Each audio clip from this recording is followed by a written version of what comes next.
सर्वप्रथम औद्योगिक नीति संकल्प की घोषणा।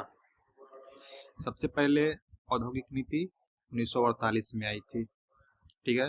और उस समय का केंद्रीय मंत्री कौन थे? श्यामा प्रसाद मुखर्जी जी थे, ठीक है भाई। चलिए अब हम आपको इसमें कुछ अलग से कॉन्सेप्ट बताते हैं। दूसरी औद्योगिक नीति कब आई थी? ये आई थी 20 अप्रैल 1956 को, ठीक है। ये दूसरी पंचवर्षीय योजना में थी। दूसरी पंचवर्षीय योजना कब थी? 1956 से लेकर 1961 तक के।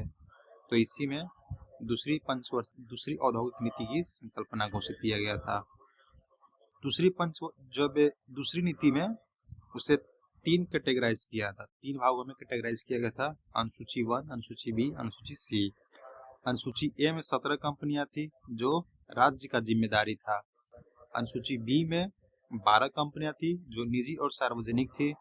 और अनुसूची सी में अन्य सभी उद्योग थे जो कि सारे के सारे निजी क्षेत्र से संबंधित है। तो इस चीज को आप ध्यान रखिएगा, बहुत ही इम्पोर्टेंट चीज है।